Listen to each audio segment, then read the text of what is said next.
দর্শক এই যে দুইটা ছাগল দেখছেন, এই যে সান্তলার ছেলেটা, এই সান্তলার ছেলেটা দুইটা ছাগল সহকারে আমি তার শ্বশুর দল আটকেছি। এটা হচ্ছে আমি শ্বশুর বাড়িতে বর্তমানে আছি। তো তার ছাগলের সাথে আমার প্রথমে একটা সংঘর্ষ হয় বাইকে। তো বাইকে উল্টাপাল্টা কথা বলে, তো আমার সন্দেহ হয়েছে তার বাড়ি সামলা আমি চিনি, আমার প্রথম চিনে নাই। আমি ছাগলগুলো আমি আমার শ্বশুর বাড়িতে নিয়ে আসছি।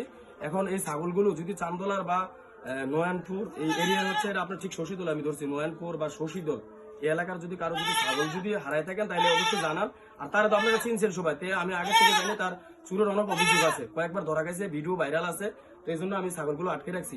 এই যদি ছাগলগুলো এই ছেলেটারা যারা ছিলেন বা যাদের ছাগল নাই হয়েছে অবশ্যই আমার সাথে যোগাযোগ করেন।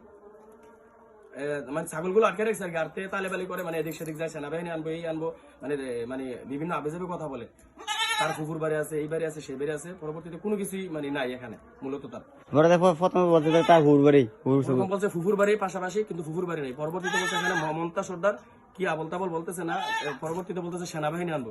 তো এরকম তার কথা সন্দেহজনক হয়, যার জন্য আমি ছাগলগুলো এখানে রাখছি, আমার হেফাজতে আছে আর কি বর্তমানে।